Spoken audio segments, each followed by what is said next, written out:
Two equivalent fractions are fractions which look different but actually have the same value.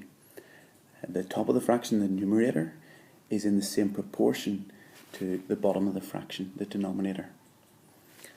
An easy way to find equivalent fractions is to remember the rule: whatever we do to the top, also do to the bottom, or vice versa. So for example, in this first question, 3/5, to go from 5 to 15, we multiply by 3. So whatever I've done to the denominator, the bottom, I also do to the numerator, the top. So I multiply by 3, and 3 3s are 9. So 3/5 is equivalent to 9/15. In this middle one, 2 changes to 16. That means I've multiplied by 8. So whatever I do to the top, I do to the bottom. I multiply by 8. And so 3/8 are 24. So 2/3 is equivalent to 16/24. And in this third example, you see I'm missing the first number. This time, if I go from right to left, 21 changes to 7. I have divided by 3 this time. So whatever I do to the bottom, I also do to the top. I divide by 3. And so 12 divided by 3 is 4.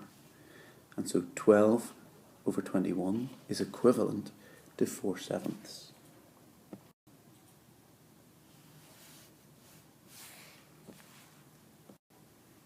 In this next example, we have 4 sets of equivalent fractions. We just do them one at a time. For example, I can see that to get from 6 to 12, I multiply by 2. So to get my equivalent numerator, I multiply 5 by 2, which is 10. 10/12. Now, I can't easily see maybe how to get from 10 to 15 easily, but to go from 5 to 15 is fairly straightforward. We multiply by 3. So if I take the denominator and multiply by 3, I do the same thing. 6 3s are 18, and so that denominator is 18. And finally, to get the numerator of the last part, there's a couple of ways I could do this. You could notice that if I multiply 6 by 8, 6 8s are 48. So whatever I do to the bottom, I also do to the top. I'm going to multiply 5 by 8, and so that's 40. But you might also have noticed that 12 multiplies by 4 to get 48. But if I multiply that numerator 10 by 4, I still get 40.